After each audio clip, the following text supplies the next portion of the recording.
नमस्कार दोस्तों, मैं हूं Pankaj Matpal, certified financial planner. स्वागत है आपका मेरे इस YouTube चैनल पर। दोस्तों, बैंक के जो फिक्स डिपॉजिट हैं उसका रेट ऑफ इंटरेस्ट दिन प्रतिदिन कम होता जा रहा है और अभी अगर मैं बात करूं लॉन्ग टर्म के जो फिक्स डिपॉजिट हैं उनका रेट ऑफ इंटरेस्ट भी 5-5.5% के आसपास है। उससे कम अवधि वाले जो फिक्स डिपॉजिट हैं उसका रेट ऑफ इंटरेस्ट तो और भी कम है। और ऐसे में वैसे तो सभी के लिए, सभी डिपॉजिटर्स जो हैं उनको दिक्कत आती है, बट स्पेशली जो सीनियर सिटीजन्स हैं जो कि ब्याज के पैसे पर काफी हद तक निर्भर रहते हैं, उनको कैश फ्लो मैनेज करने के लिए काफी परेशानी का सामना करना पड़ रहा होगा।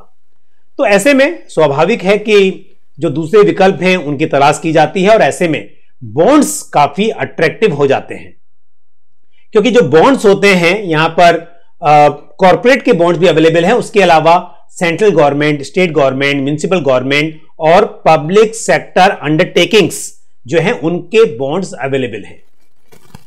अब ऐसे तो ऐसा लगता है कि गवर्नमेंट के बॉन्ड हैं या गवर्नमेंट की कंपनीज के बॉन्ड्स हैं, तो क्यों ना इनमें इन्वेस्टमेंट किया जाए, जबकि इनका रेट ऑफ इंटरेस्ट काफी बेहतर है। आप देखेंगे जैसे कि इंडियन रेलवे फाइनेंस कॉर्पोरेशन के बॉन्ड्स हैं या फिर पावर फाइनेंस कॉर्पोरेशन है, आरईसी है, रूरल इलेक्ट्रिफिकेशन कॉर्पोरेशन, इनके बॉन्ड्स हैं। उसके अलावा स्टेट गवर्नमेंट्स के बॉन्ड्स हैं। म्युनिसिपल गवर्नमेंट्स की मैं बात करूं तो म्युनिसिपल कॉर्पोरेशन में लाइक लखनऊ म्युनिसिपल कॉर्पोरेशन के बॉन्ड्स अवेलेबल हैं, इंदौर म्युनिसिपल कॉर्पोरेशन के बॉन्ड्स अवेलेबल हैं, इसके अलावा पुणे म्युनिसिपल कॉर्पोरेशन के बॉन्ड्स अवेलेबल हैं। तो इस तरह से state government, central government, municipal corporation, इन सभी के बॉन्ड्स मार्केट में, बहुत सारे म्युनिसिपल कॉर्पोरेशन के, बहुत सारे स्टेट गवर्नमेंट्स के बॉन्ड्स आपको इन्वेस्टमेंट के लिए मिल जाएंगे। इसके अलावा स्टेट ओन्ड कंपनीज के बॉन्ड्स जैसे कि यूपी पावर कॉर्पोरेशन या मेघालय एनर्जी कॉर्पोरेशन लिमिटेड, इनके बॉन्ड्स भी मार्केट में अवेलेबल हैं। और आपको बता दूं, यूपी पावर कॉर्पोरेशन का जो बॉन्ड है उसका जो कूपन है वो करीब 10% के ऊपर है और इसके अलावा ये मेघालय एनर्जी कॉर्पोरेशन लिमिटेड, इसका 11.01% का कूपन है। दोस्तों, कूपन मतलब बॉन्ड की भाषा में इंटरेस्ट को ही कूपन बोलते हैं, यानी कि फिक्स्ड इंटरेस्ट आपको जो मिलता है वो कूपन होता है।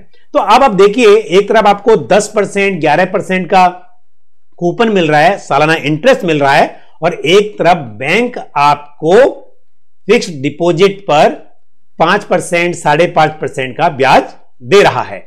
तो स्वाभाविक है, तो आप बोलेंगे कि क्यों कोई एफडी में करे, क्यों ना बॉन्ड्स में करे। मैं भी बोलूंगा कि बॉन्ड्स में इन्वेस्टमेंट करना चाहिए, क्योंकि बॉन्ड्स में आपको रेट ऑफ इंटरेस्ट एफडी के मुकाबले बेहतर मिलता है। लेकिन आपको साथ साथ कुछ बातें और समझनी चाहिए। पहली बात यह है कि जो बॉन्ड्स होते हैं ये ट्रेडेबल होते हैं, यानी कि मार्केट में एक व्यक्ति अपने बॉन्ड को दूसरे व्यक्ति को बेच सकता है। जिस तरह से शेयर की ट्रेडिंग होती है उसी तरह से बॉन्ड्स की भी ट्रेडिंग होती है, और क्योंकि ये बॉन्ड ट्रांसफरेबल हैं तो आप किसी नॉन पर्सन को भी ट्रांसफर कर सकते हैं। अब ये जो बॉन्ड्स हैं क्योंकि ट्रांसफरेबल हैं तो इसका प्राइस चेंज होता रहता है, लेकिन अब समझना यह होगा कि यहां पे रिस्क क्या है। पहली बात तो यह है कि बॉन्ड का प्राइस चेंज होता रहता है, तो यदि रेट ऑफ इंटरेस्ट काफी ऊपर चले जाते हैं, यानी कि सेम टाइप के बॉन्ड्स के रेट या फिर एफडी के जो रेट हैं वो मार्केट में काफी ऊपर चल रहे हैं, रेट ऑफ इंटरेस्ट बढ़ जाता है, तो आपके बॉन्ड का प्राइस घट जाएगा। बट यहां पे भी अगर मैं सच बोलूं तो अगर 11% कूपन वाला बॉन्ड या 10% कूपन वाला बॉन्ड आपके पास हो तो रेट ऑफ इंटरेस्ट अगर बढ़ भी जाए, शायद भविष्य में, नियर फ्यूचर में तो मैं कह सकता हूं कि यदि कोई भी बॉन्ड लॉन्च होगा तो उस पर 11% का कूपन मिलना शायद नामुमकिन हो। तो ऐसे में आपके पास अगर 11% कूपन वाला बॉन्ड है या 10% कूपन वाला बॉन्ड है तो उसका प्राइस नीचे जाना इस लिहाज से तो मुश्किल है। लेकिन फिर भी इसमें और रिस्क है कि शायद ये डिफॉल्ट भी कर सकता है। आप बोलेंगे गवर्नमेंट का बॉन्ड और डिफॉल्ट, तो दोस्तों ऐसा पॉसिबल है, क्योंकि एक होता है सॉवरेन गारंटी। जब हम बात करते हैं जैसे कि जीओआई फ्लोटिंग रेट बॉन्ड, जिसको हम आरबीआई बॉन्ड भी बोलते हैं, वहां पर सॉवरेन गारंटी है, गवर्नमेंट की गारंटी है कि गवर्नमेंट आपका पैसा आपको वापस देगी। लेकिन जब बात आती है किसी गवर्नमेंट अंडरटेकिंग कंपनी की, तो ये कंपनीज अपने हिसाब से बिजनेस करती हैं और उसका प्रॉफिट जो होता है वो कमाती हैं, और उस प्रॉफिट में से उन्हें इन्वेस्टर्स को, डिपॉजिटर को पैसा वापस करना होता है। बट ऐसा हो सकता है कि जो कंपनी है वो घाटे में चली जाए। आपने देखा होगा ऐसी बहुत सारी कंपनीज के एग्जांपल आपके पास हैं, चाहे वो एयर इंडिया हो या दूसरी कोई पब्लिक सेक्टर कंपनीज हो, बहुत सारी कंपनी घाटे में हैं। और ऐसे में कई बार आपने सुना होगा कि ये कंपनीज अपने एम्प्लॉयज को भी टाइम पर सैलरी नहीं दे पाती हैं। तो ऐसे में स्वाभाविक है कि जो डिपॉजिटर हैं उनका इंटरेस्ट भी शायद टाइम पर ना मिल पाए, या फिर जो मैच्योरिटी के वक्त जो पैसा मिलना है वो भी वहां पर कंपनी टाइम पर पैसा ना दे पाए। ये चाहे गवर्नमेंट ओन कंपनी है, लेकिन ये नहीं कहा जा सकता कि इनको सॉवरेन गारंटी है। और यदि मैं ये बात मान के भी चलूं कि गवर्नमेंट पैसा वापस देगी, पर इसमें डिले हो सकता है, ये बात आपको समझनी चाहिए। मैं यदि आपको याद दिलाऊं तो 2019 में बेंगलोर म्युनिसिपल ट्रांसपोर्ट कॉरपोरेशन को इकरा ने डी रेटिंग दी थी, यानी कि डिफॉल्ट रेटिंग। हालांकि उनके ऊपर बैंक का लोन था, उनके बॉन्ड्स नहीं थे, लेकिन इसका मतलब वो डिफॉल्ट होने के कगार पे थी। बैंक का पैसा वापस समय पर देने में समर्थ नहीं थी। यदि ये बेंगलोर म्युनिसिपल ट्रांसपोर्ट कॉरपोरेशन के साथ ऐसा हो सकता है, तो ये दूसरे म्युनिसिपल कॉरपोरेशन या फिर स्टेट ओन जो कंपनीज हैं उनके साथ भी ऐसा हो सकता है कि वो काफी घाटे में जाए, उनके पास डिपॉजिटर को देने के लिए पैसा ना हो, बॉन्ड होल्डर्स को देने के लिए पैसा ना हो।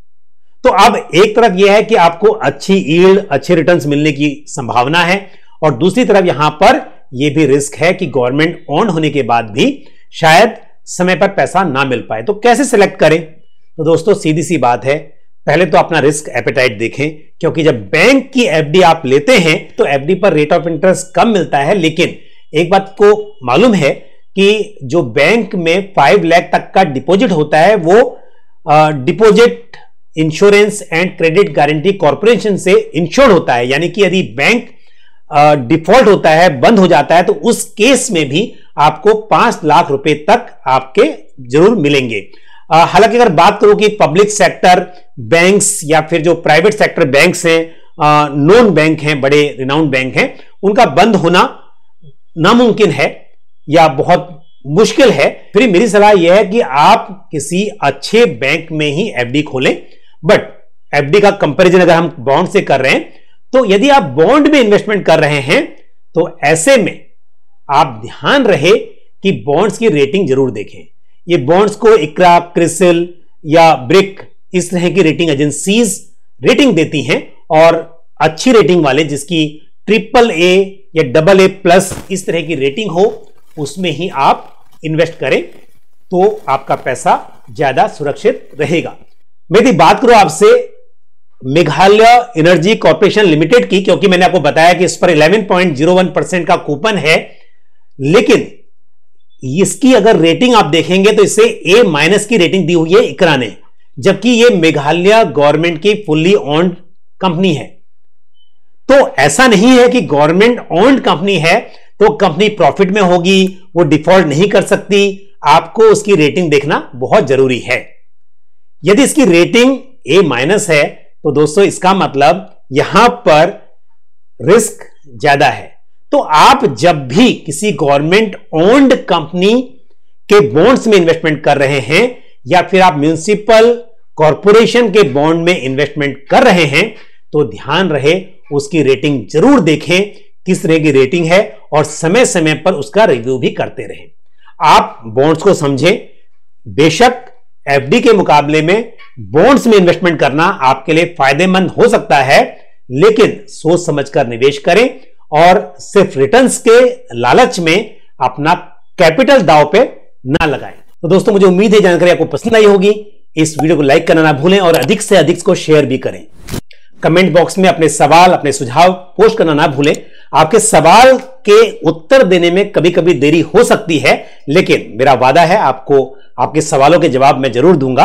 और यदि आपने हमारा YouTube चैनल अभी तक सब्सक्राइब नहीं किया है तो सब्सक्राइब करें और साथ ही बेल आइकन को भी प्रेस करें। इसी तरह की महत्वपूर्ण जानकारी के साथ आपसे फिर मुलाकात होगी। अपना ख्याल रखिए। थैंक यू, शुक्रिया, जय हिंद।